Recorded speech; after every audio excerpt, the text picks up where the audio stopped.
Okay, we'll call the meeting to order for the City of Saratoga Springs, Tuesday, August 18th, 2020 at 6 p.m. Present tonight, we have Councilman Wilden, Councilman McComber, Councilman Porter, Councilman Carn. I don't see Councilman Podesky yet. So we do have a quorum. I've asked Councilman McComber to lead us in our invocation and Councilman Wilden to lead us in our pledge. Our dear and gracious Heavenly Father, as we come before thee this time, we're grateful for the many blessings thou hast given us. We're grateful that we live in a safe community which values protection, law enforcement, first responders, and we ask a special blessing upon them that they will know of our support and that they will feel of thy protection. Heavenly Father, we ask a blessing upon us this night that we'll be able to look at the situations coming for us, the different policies, and that we can evaluate them and think through the ramifications that will affect the city today and into the future. Heavenly Father, we're again grateful for the opportunity to self-govern and ask that thou will protect the leaders of this country and the leaders of the state, and as leaders of this city, that we'll protect that right with everything that we have. We say these things humbly in the name of Jesus Christ. Amen. Please repeat the Pledge of Allegiance with me. I pledge allegiance to the flag of the United States of America and to the republic for which it stands, one nation, under God, indivisible, with liberty and justice for all. Thank you. I just want to point out, we don't stand because we're on Zoom, because I stand for the Pledge of Allegiance normally. Our HR people said we couldn't. Yeah, I said it was weird. So we sit right now because of Zoom only. Okay. Reports. Anything from the council? Jim, are you going to talk about the opening real quick? Yeah, I was just going to mention Costco had their grand opening. It was like Black Friday used to be. Really exciting. A lot of people driving by. It looks like they've always got a lot of people in there. Mark, I don't know if you've seen any numbers yet on how they did their first day. So I went on Monday and I asked the manager, and he said that Costco is very pleased and they're waiting on some of the final numbers. But they're very pleased with the turnout. They were a little worried with COVID and stuff. But you asked for other comments, and I'll talk about that after we're done with Costco. So yeah, Costco was great, and we're looking forward to bringing what's next into the city. Councilman McComber. So I just wanted to point out, and this is probably for David, most importantly, a good statistic, but I talked to the owners of Costa Vida, and their quarter numbers came out, their final numbers. And during COVID, the quarter, and actually the quarter before, Costa Vida, Saratoga Springs, #1 in brand worldwide in terms of revenue.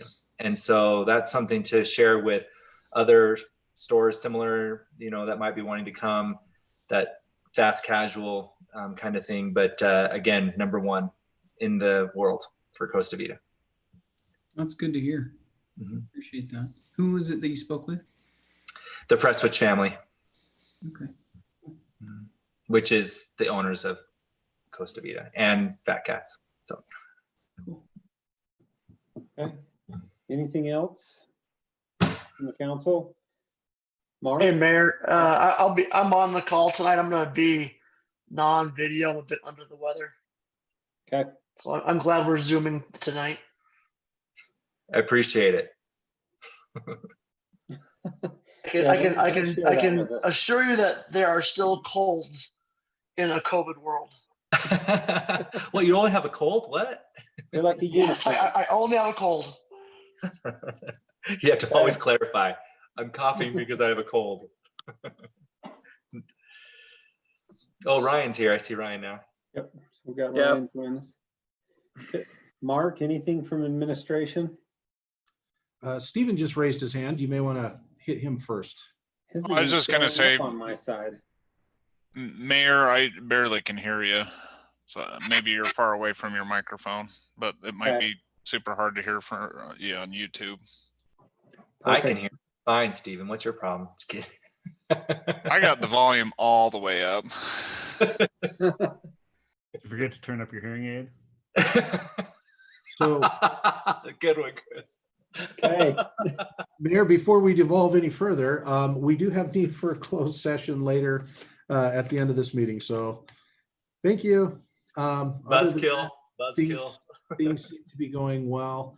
You know, as usual, when we start school, there's always kind of those, you know, those interesting things. We'll be watching for traffic patterns. We'll be watching for things that we can work with the schools on from a preparatory standpoint. But we do have a new crosswalk this year down on 400 South between basically Oakwood Homes and now Legacy Farms. And so that's kind of a new one.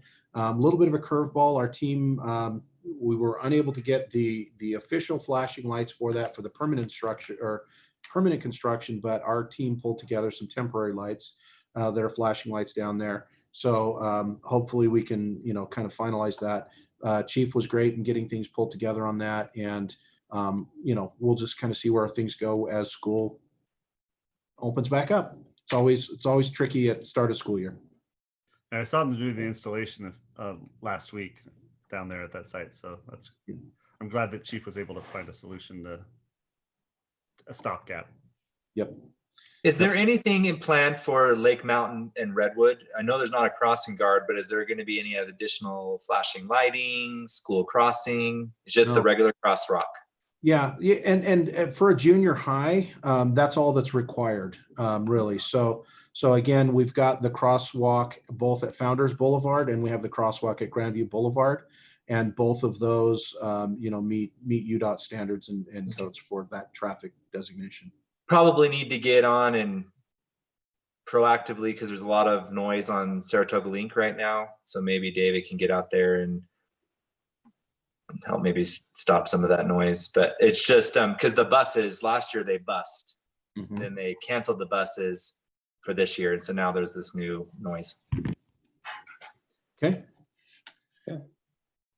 David, I've not received any information or links for a closed session tonight. If you've sent those out, could you please resend them? They weren't sent out, but I will get one set up for us. Yeah, thanks. Thank you.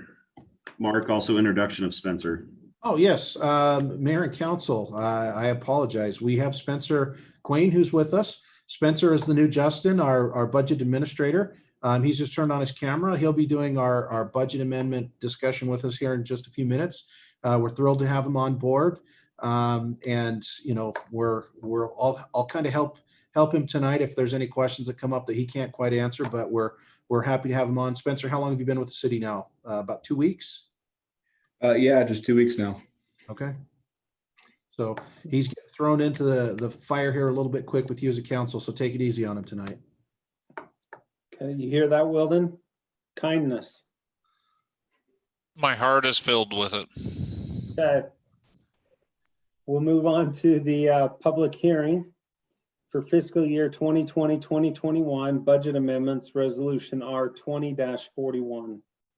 Actually, I'm going to be the one presenting the budget amendments. I felt like it was too mean to put it on Spencer too quickly. So this is our first budget amendment for fiscal year 2021. And most of them happen to be capital improvement projects in the impact funds. And they all have sufficient fund balance to cover these budget amendments that we're proposing. And I was just wondering if you had any questions concerning these budget amendments. Okay. Michael? I had one question. Let me pull it up here real quick. Sorry, I got to jump to the other. And while he's pulling that up, let me just quickly interject. We will be coming to you probably in one of the meetings in September with kind of a long-term strategy on those capital projects that will likely be projects that we're going to want to consider bonding for. And so one of the goals that we talked about was us coming up with kind of a capital discussion. We were going to do it at the retreat. That's got postponed, but I'll probably have it on as an agenda item in September where we can kind of really spend some time looking at the capital projects and prioritizing those capital projects as we're moving forward. So probably, I think we'll probably be ready the 1st of September, so for our next meeting. Yeah, and so that was really where my questions came in, because we have $150,000 increase in budget, and we have one line to explain $150,000 increase. You know, and then $450,000 for Pony extension funded with storm drain impact. It's great that it's being funded by the impact funds, because that's where it should be paid instead of the general fund. Right. But we just had this was a pretty substantial increases than other budget amendments. And I just feel like some of the explanations were a little vague and minuscule. I mean, 6 equip well number 7, I get it. Equip well per capital facilities plan funded with 2016 water bonds, but it went from what we thought was going to be 871,000 up 642,000. Is it because bids are coming in more expensive? We're not getting good engineering estimates. So this is just a little bit. This reminded me a little bit of what Mayor Miller and I dealt with many years ago, when we'd see huge swings, huge changes. $1.1 million in one secondary water impact fee alone in budget amendments, and less than 2 months from when we did our full budget. Yeah. So for example, some of those big numbers that you see are parks, like for example, the $1.2 million park project. That was a grant that we received for the South Marina. And so again, I completely understand what you're bringing up, Michael, and I'd be more than happy to spend the time with the council members. Again, with all of these projects, we won't begin any of those projects until we go out to bid. We do design, those types of things. And so again, if you have specific questions, I'd be happy to run through all of those.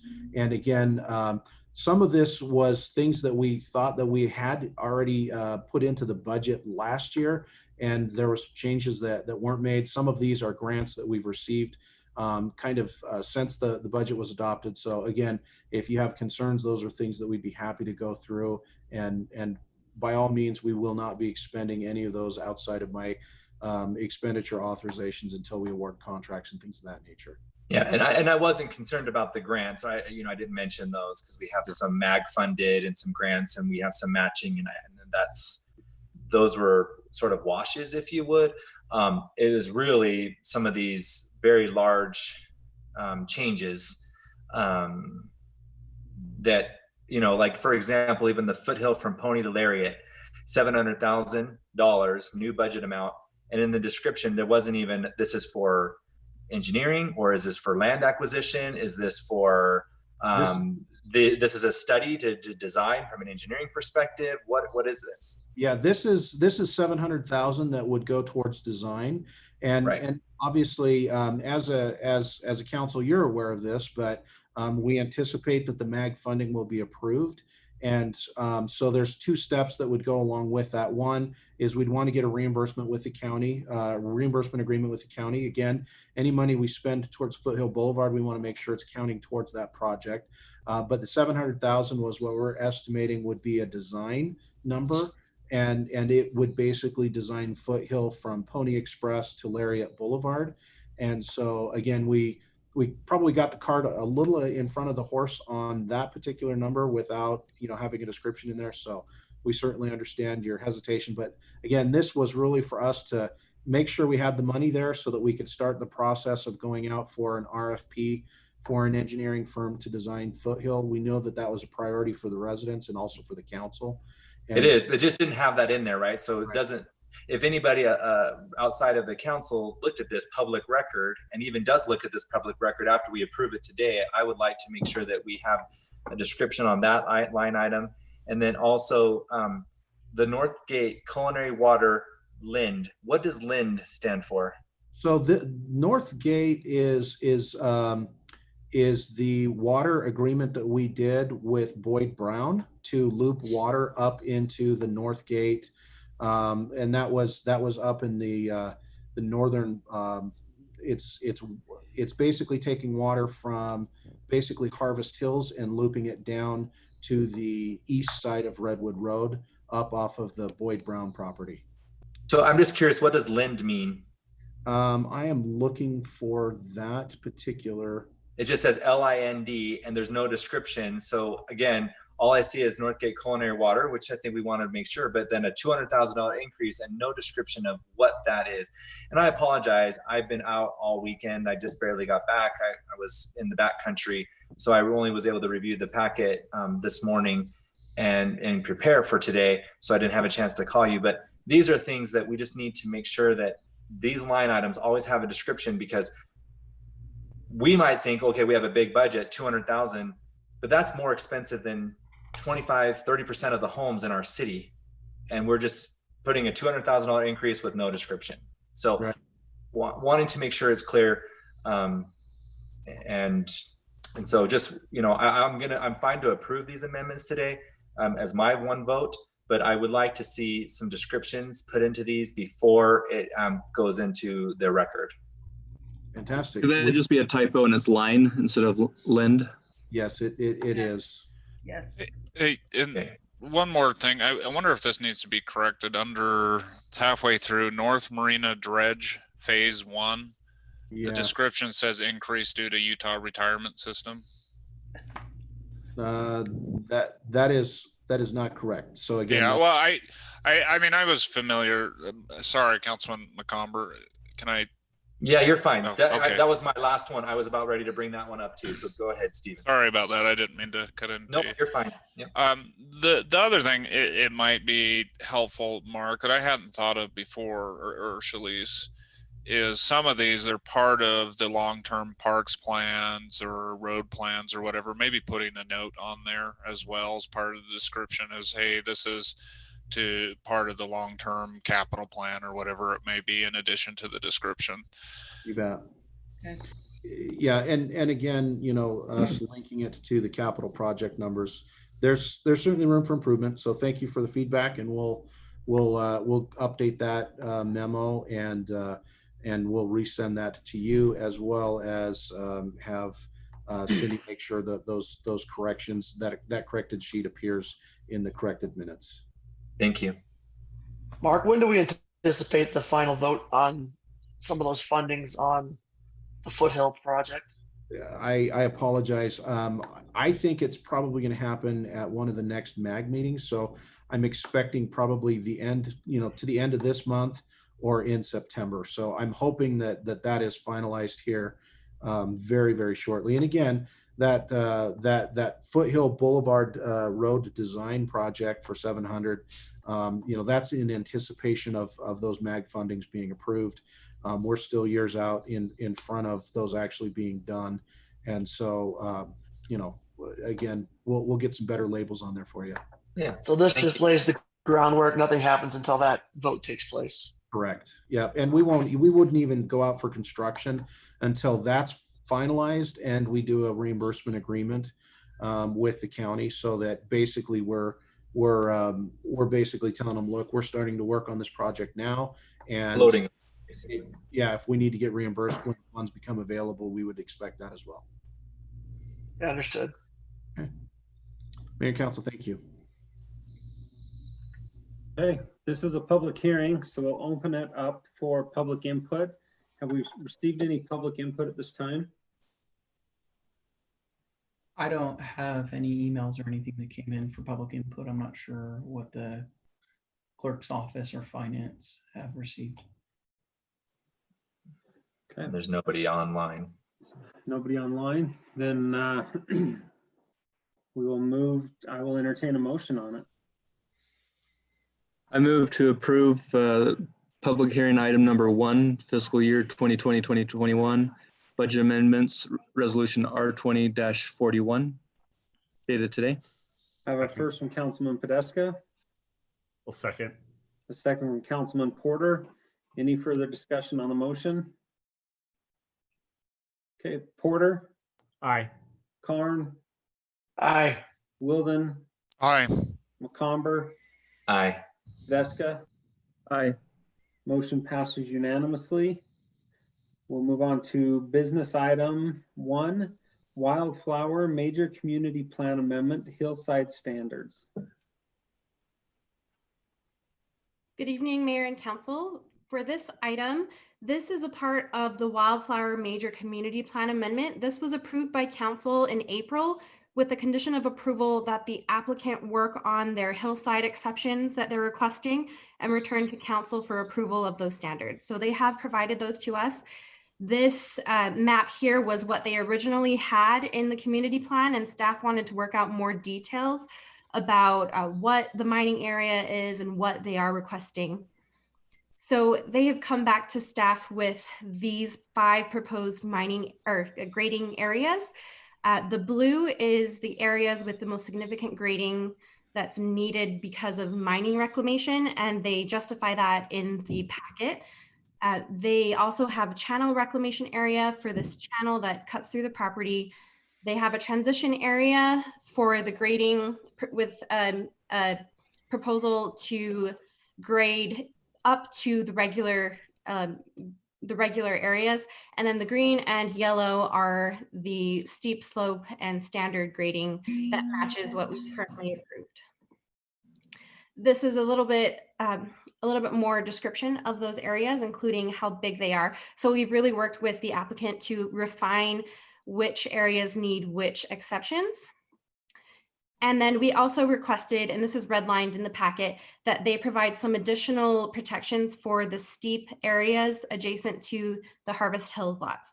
So this is in the north part of Village 1.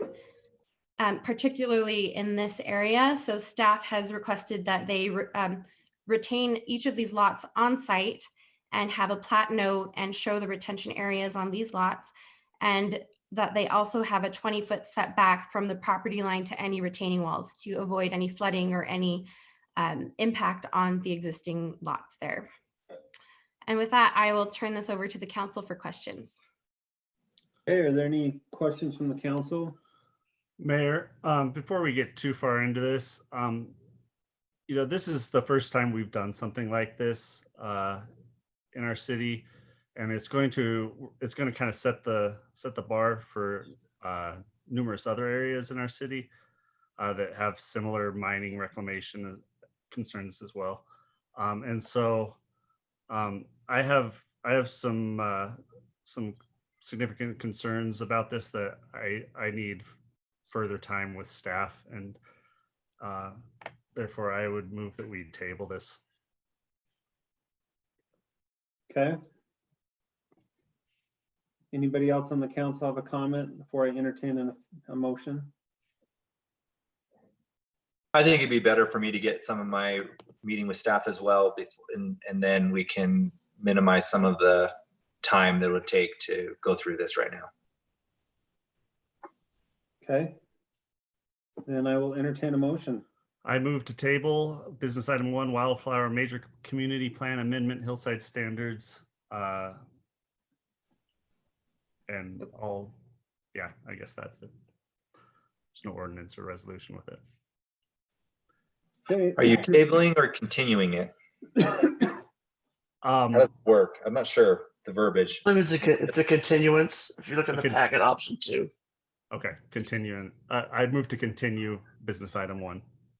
And I think, do you have to set a specified date for the continuance? No, until city council has had their questions answered. We can put it back on the agenda as soon as. I don't want to specify a date because I don't know how long it'll take for everybody to get in and get their meetings done. And then I guess, well, sorry, Mayor, maybe Kevin can clarify what we need to do too. Kevin? Yes, I'm sorry. I was just trying to get it off mute there. I do recommend that you set a date. That way the applicant can know when to come back and members of the public can know when to come back. Okay. Can we continue in September? Yeah, we can bring it. Can we bring it back earlier if I would just say the second meeting in September should give us enough time, and then and then we can bring it back sooner if I think necessary. That's the 15th of September. As the applicant, can I speak to this?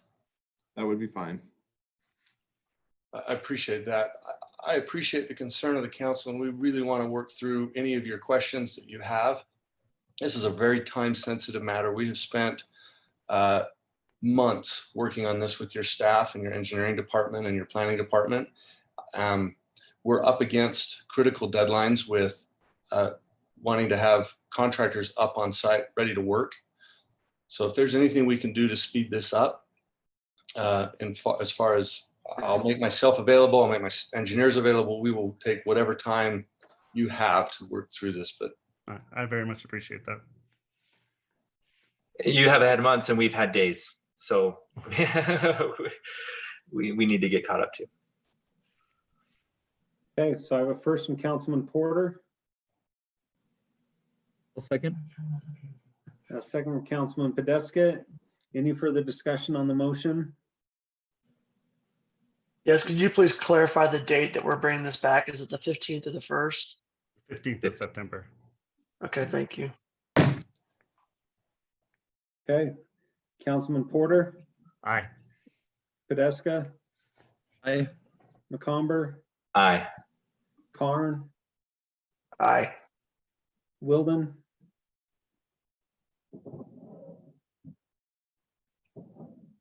Councilman Wilden. He's on mute. Aye, sorry. Perfect. Motion carries unanimously. We'll bring this back on the 15th.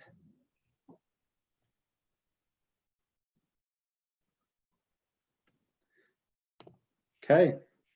Item 2, code amendments, Title 13 and Title 19, city initiated ordinance 20-28.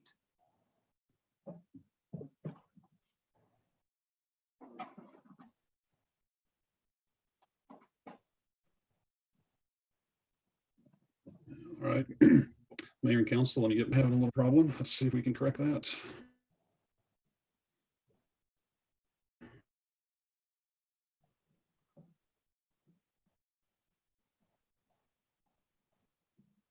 All right, can you see the presentation there? Mayor and Council, can anybody hear me? Yeah, I can see it. Yeah, I can see it. Okay. Tonight we have several code amendments with the sections listed above here on the screen. That I should actually correct that is not a public hearing. I apologize for that. These are just public items to be heard at a public meeting. I've got several slides of these, or do you want to just have time for any questions? Mayor, how would you like to run this? Council, what are your thoughts on it? I mean, I'm fine and just going straight to the questions. I mean, I did read the materials a little bit ahead of time. And I apologize. I did send you should have got that email today. For some reason, when it's saved from a Word document to a PDF, the red lines disappeared. So your initial packet didn't show that. I did follow up with the email with that. And I think Cindy also did amend the packet as well. So we apologize for that. Don't know why that glitch happened, but we assume the red lines. I did get it, David, in the amended packet today. Maybe could you talk to 130801 why we're adding that number 7?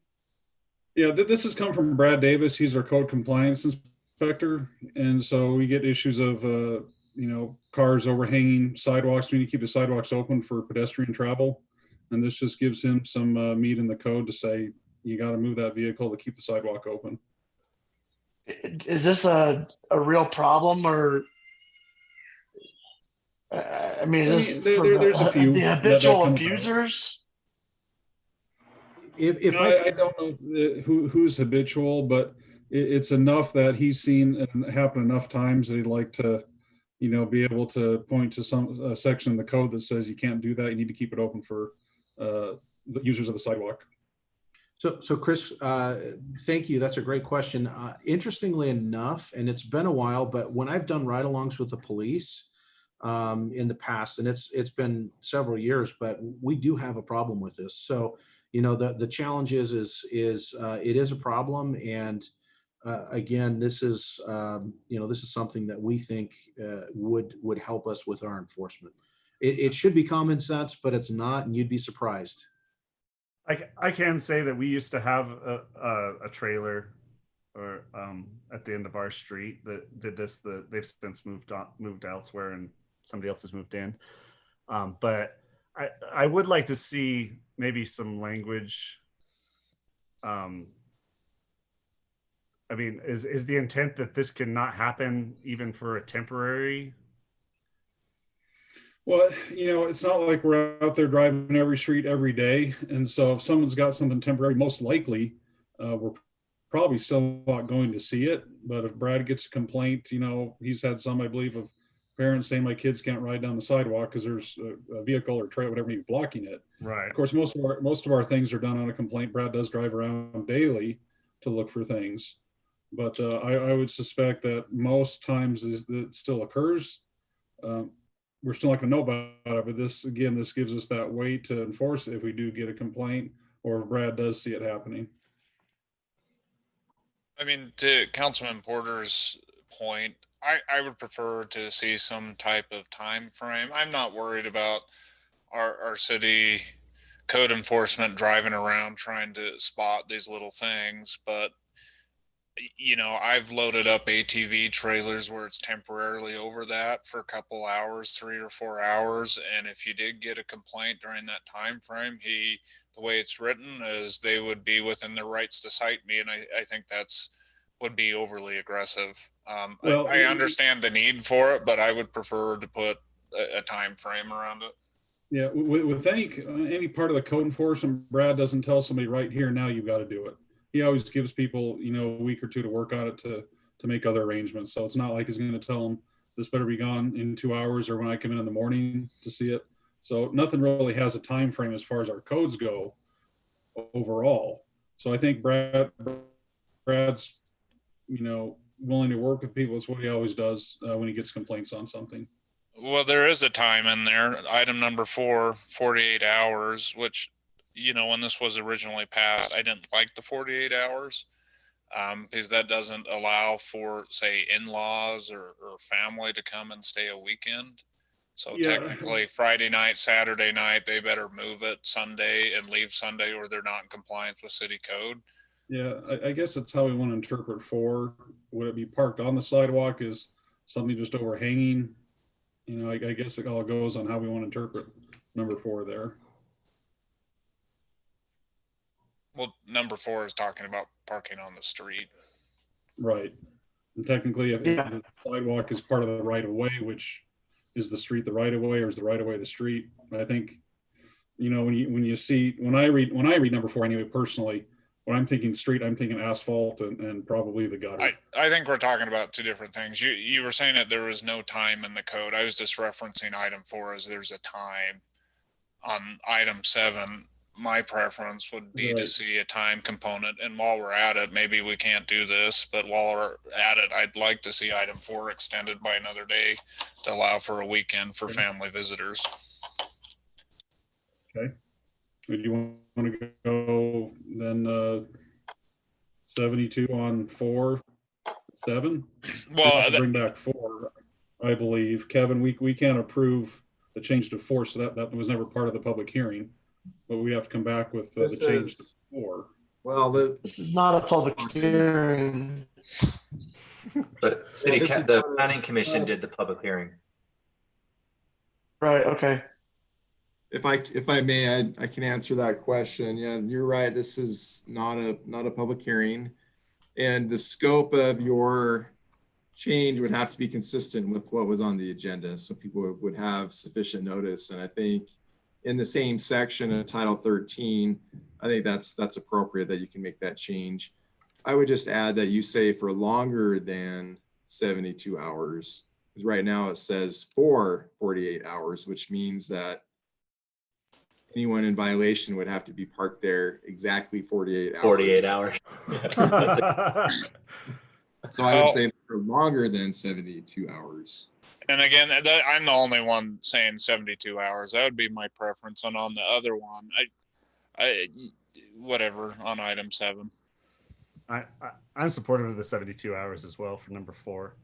And I would also like to see a time component, just because I mean, there have been times where I've been unloading rocks or something that I'm working on landscaping, I'm actively unloading, but my vehicle is parked across the sidewalk as I'm unloading the trailer, you know.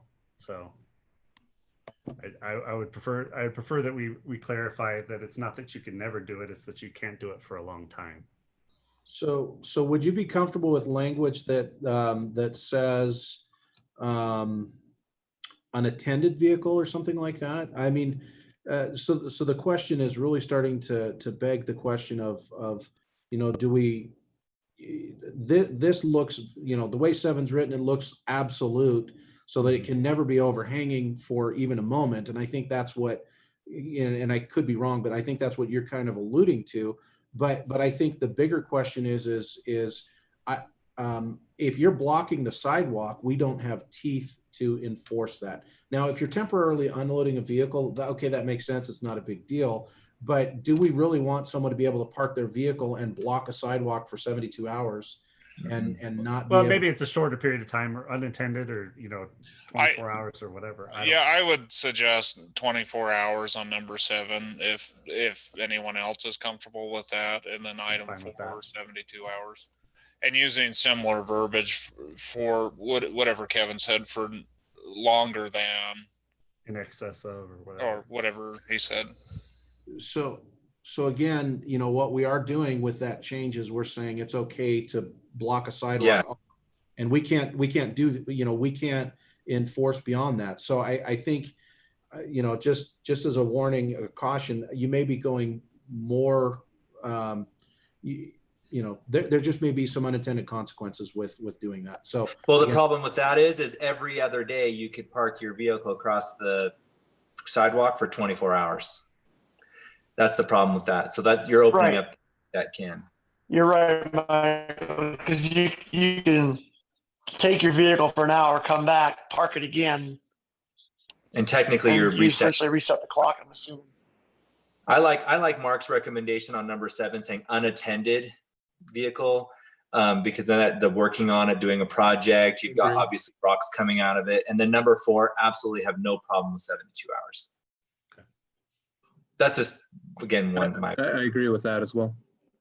Okay, I understand unattended. I thought Mark was referring to unattended in item 4. No, item 7. I apologize for that clarification. No, I just wasn't.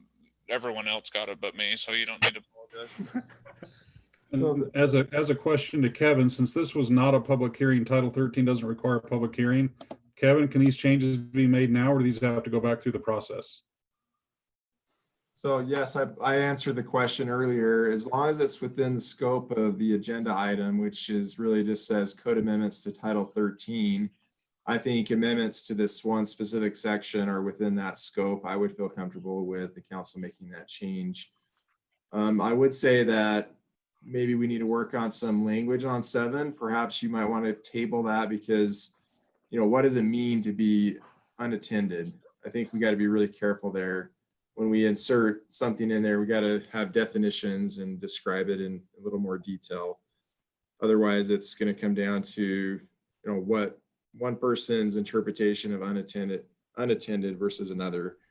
If unattended could mean, you know, I'm unloading some dirt or some building materials for finishing my basement, and I leave it for 5 minutes, it's unattended at that point. So I would say that we probably need to flesh that out a little bit more. We have the term in number 3. It says unattended on 3. Yeah, that's true, and we probably need to fix that as well. So, well, right now 7 is like very hard to. There's no exception. So if someone even parks for 5 minutes, 2 minutes, and they happen to come by, we could legally give them a fine for stopping in their driveway for 2 minutes. So 7 is got holes all over the place. And just to clarify, like, I know that our code enforcement isn't that aggressive, but I would rather not be, they could be, and I'd rather not be in a position where I'm violating a city ordinance, but no, I won't get cited because of the good graces of our enforcement officer, or that they happen to know I'm on the city council or something like that. So Mayor, Council, if I could propose perhaps a solution for you, could I suggest you table this until next meeting, and then we'll make some adjustments and bring that back for you. Public hearing's already done. That way we can just make these adjustments and have it back for you next meeting. Okay. Let's continue the conversation on the other areas though too. Perfect. Yeah, we could, Mayor and Council, we could certainly tighten up this one section, and you're free to adopt the rest of it, excluding this 130801, which you could table that. But that's up to you. If you'd like to just have the unattended language, that would be fine as well.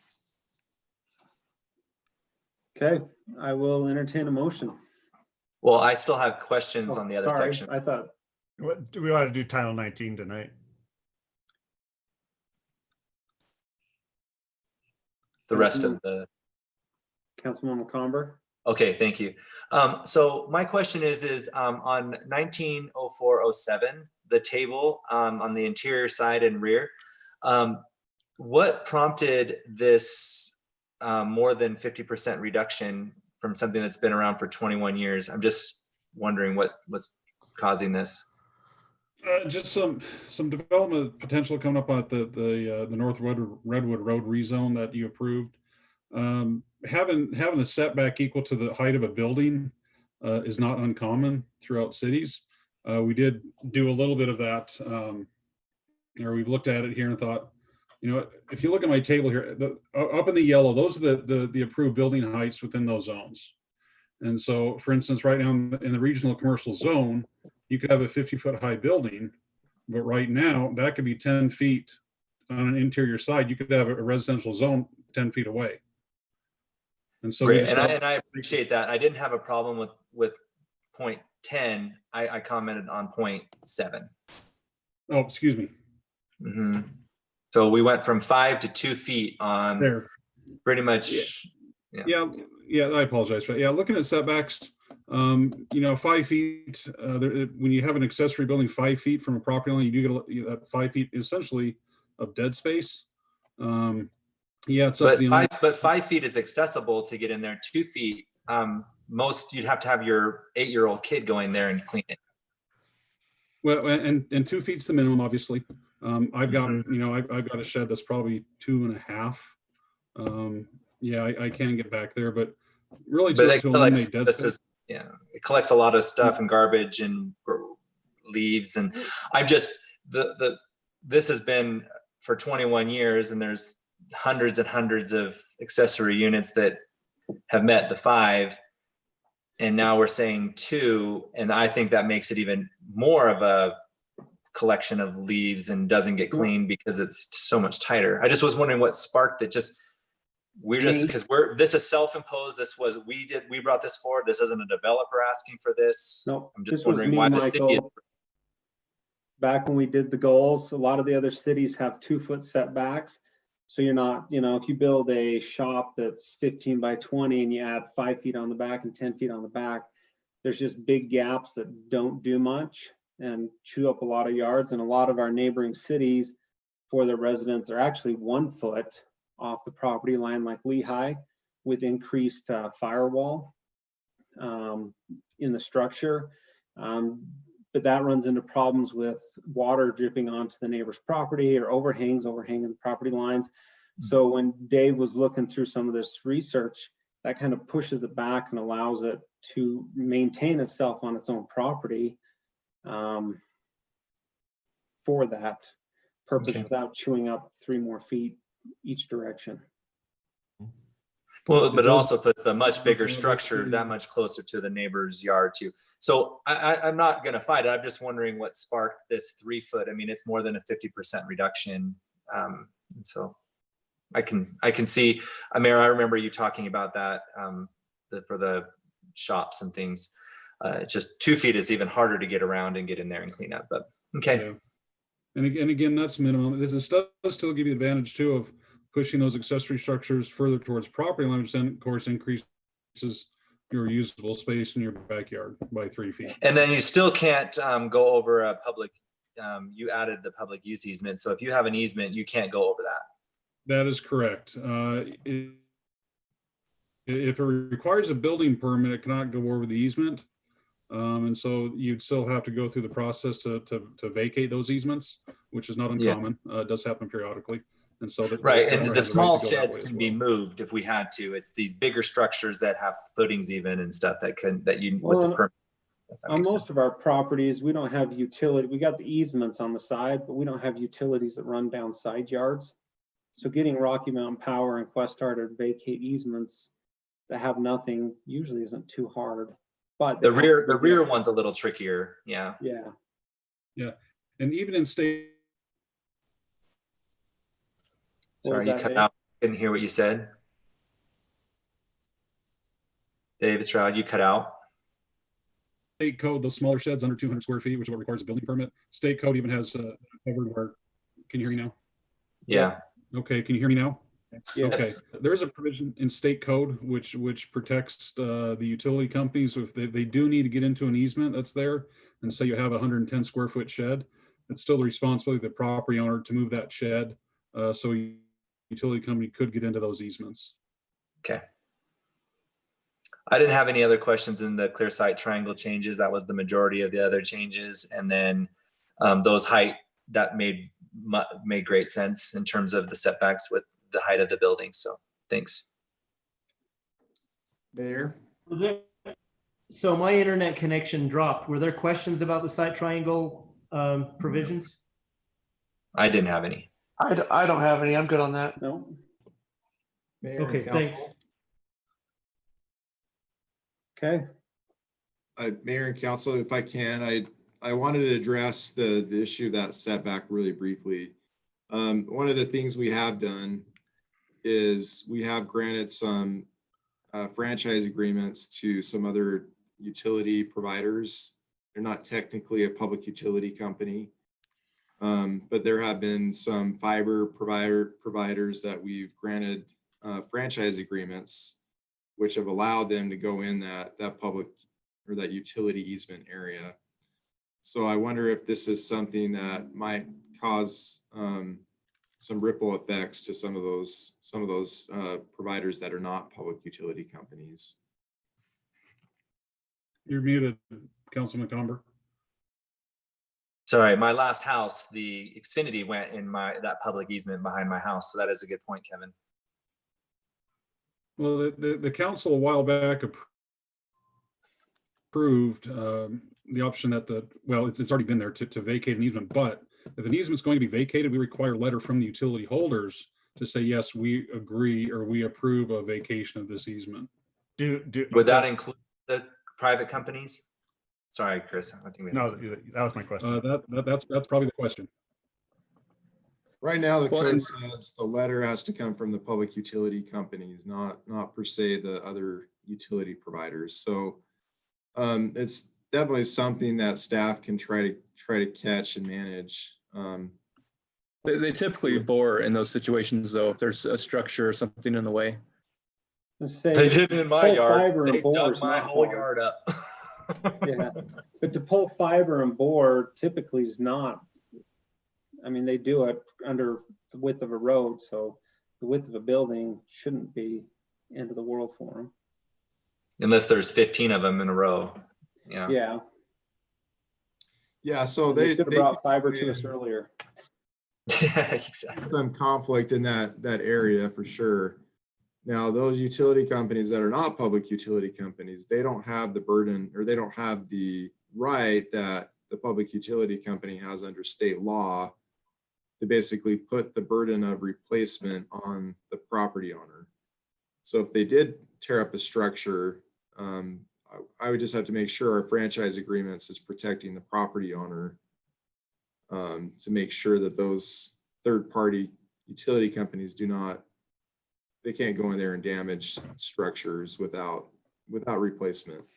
I mean, isn't it likely that if there's a structure or something in the way, they're just going to go next door and do it where there isn't one, so that they can achieve the same thing without having to impact the cost or incur the cost of dealing with boring or But Chris, like when they came in, they went down the entire Grandview all the way down the whole thing, and put the for Xfinity. And there's parts of our city that don't have Xfinity, and then we have a franchise agreement with them. And if they decide to come in, my just concern is that you build this huge garage and then you have to tear it down and then you have to put it back because you're now within that easement.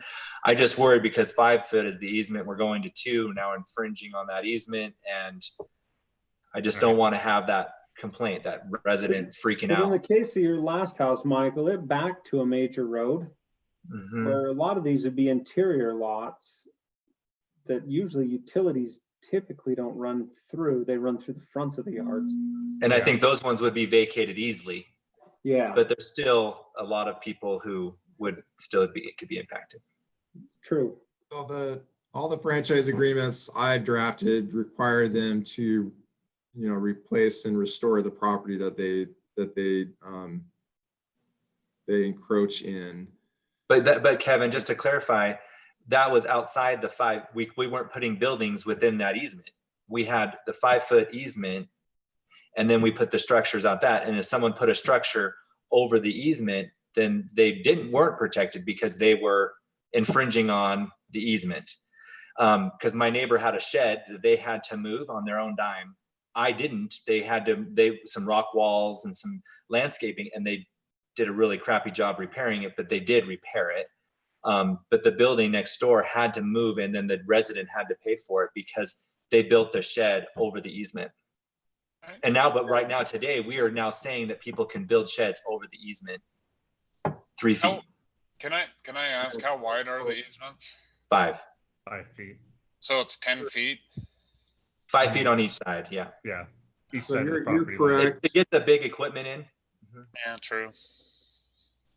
So that is definitely the case when it comes to the law as it applies to public utility companies, Councilman McComber. That wouldn't apply to the third-party franchisees that we have, where we have in our franchise agreements an obligation that they restore the property.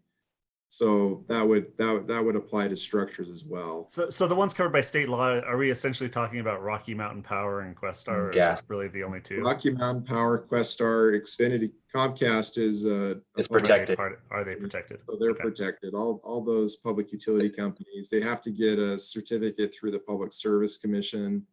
Basically pay the money, Chris. They paid a lot of money to get it. Right. But there are others that you would be surprised are actually public utility companies. I think that I want to say the Direct Communications, that franchise agreement, I believe that they are a public utility company. So I don't. This is really a tough one. I don't know how to handle that. I guess they would have to. In that case, staff would just have to make sure that they've encompassed all the possible public utility companies in that letter where they vacate public utility easement. I just want to because I mean, Mayor alluded to the fact that Lehigh has I believe an even smaller one, and a lot of other cities. I'm just wondering how they have dealt with, They've had to vacate the easements, the public ones. And I don't think reality is as many things go through the backyards anymore. Yeah. No. It's too expensive. We got the park strips out front where they can bury it all and tear it all up easy. Yeah. Right. No, I mean, like you're right. My parents' home, they have the electricity down the back fence, but I haven't seen that in years. So yeah, 90%. But Mayor, you're correct. 90% is vacatable, no problem. But we have to be careful for that 10% of the people who live on Grandview and Harvest and others, major roads where they back up on them. Yeah. I think we're covered here. It's really going to be a matter of staff being really careful to make sure that all the public utility companies are notified, including the ones that they probably don't know about. So that would include really any utility company that would have a franchise agreement with the city, and we'll have to just double check. But that's something can we get a list from the PSC or something like that or the PUC? Yeah, they have. It's called. They have all of those online, and that's something we can definitely do. I think we're okay doing this. I mean, I just send it to everybody on the list, and even if it's a canal company that we know isn't affected, then we can we can cover our bases. And I feel comfortable too passing this today because we can't pass law that breaks state law. So if it comes back that we can't do it, then it would negate what we just did. So I have no problem moving forward at this time. Okay. Thank you, Mayor. Okay, thank you. Any other comments on this item? Okay, I'll entertain a motion. I move that we, go ahead. are you going to take out, you go ahead and do it, Chris, and take out Okay. the.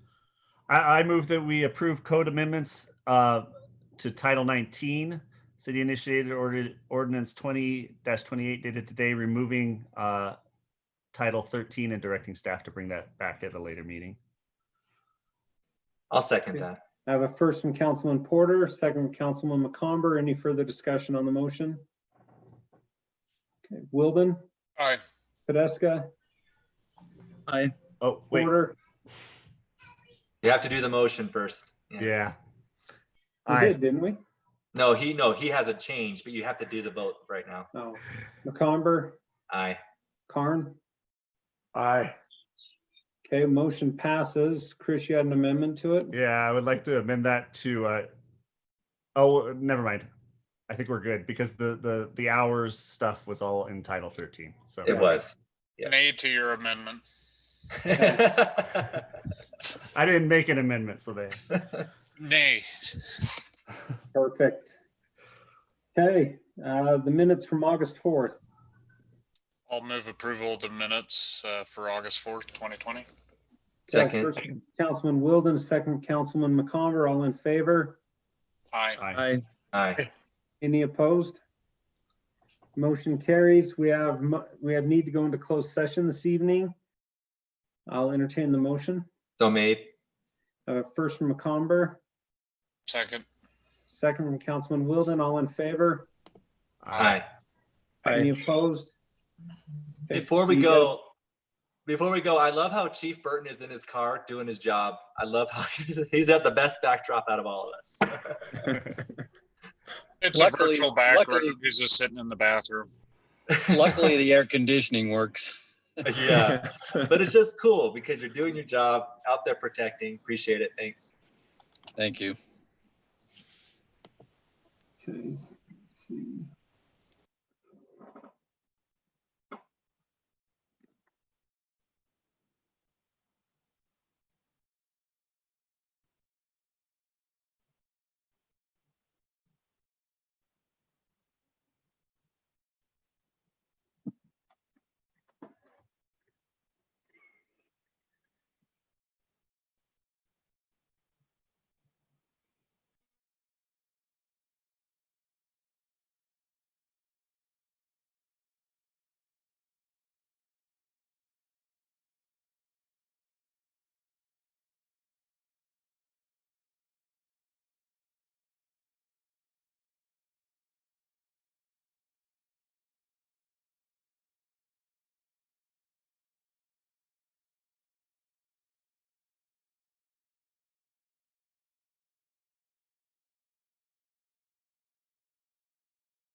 Hey, David, we're on our way back.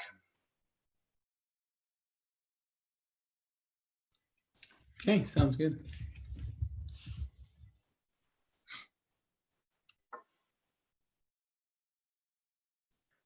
While we're waiting for them to come, one of the things that we noticed, and maybe you can help, but when Owen sends out the Zoom calls, it doesn't have the link built in. You have to like if you're on a computer, if you're on an iPad, you can click the text, but it's not on a blue link. And for some reason, you have to type in the code to get into those calls. Just maybe figure out what version he's using or something's different. Okay, yeah, I have Yours has the blue link, just click to join meeting kind of thing. Yes, the version that I use, and just so you're aware, the streaming is still going through. But, okay. Yeah.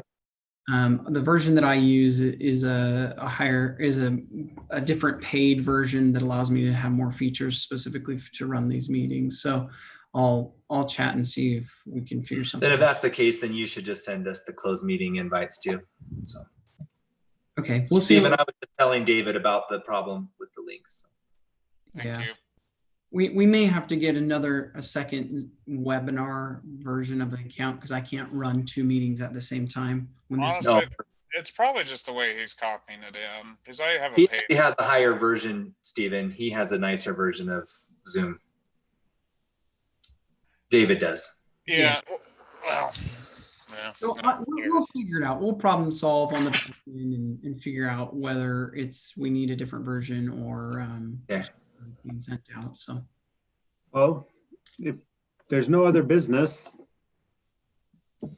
closed session's over. We'll make a motion to end the session. What was so made? Move to adjourn. Okay, meeting's adjourned. Thank you very much. I want to stay here. Bye, guys. See ya. The meeting, David. Close the meeting.